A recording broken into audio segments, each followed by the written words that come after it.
आज आहे संडे आणि आम्ही निघालो आहोत आमच्या गावाला म्हणजेच मंचरला. चला तर मग जाऊयात घरी. घरी गेल्यानंतर आमच्या घराच्या पाठीमागे सासूबाईंनी खूप सुंदर केळीचं झाड लावलेलं आहे आणि त्यालाच एक फूलसुद्धा मला इथे दिसलेलं आहे. मी कधी केळफुलाची भाजी नाही केली, पण तुम्ही कधी केलीत का? केली असेल तर मला नक्की सांगा कशी बनवायची ते. परंतु कच्च्या केळीचे वेफर मात्र खूप टेस्टी होतात. ओल्या शेंगांना वाळवायला खूप आता मनस्ताप होतोय, कारण ऊन फारसं पडत नाही. मध्ये मध्ये रिमझिम पाऊस हा चालतच असतो. त्याच्यामुळे शेंगांची ने-आण ही चालूच आहे आतबाहेर. अगदी जवळ आणि निसर्गरम्य असं घरी गेल्यानंतर मन खूप प्रसन्न होतं. एरवी घरात असणारा ऋत्विज जेव्हा मोबाईल आणि टी व्ही पाहतो, तो गावी गेल्यानंतर मात्र मोबाईलकडे ढुंकून सुद्धा बघत नाही. का?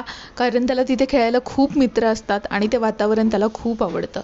घरासमोर ना लिंबाचं खूप सुंदर झाड आहे. त्याला छान छान अशी लिंब येतात. ती लिंब आणि ताईंनी आणलेली मेथीची भाजी, अशा प्रकारे फ्रेश भाजीपाला घेऊन आम्ही निघालो आहोत परतीच्या प्रवासाला.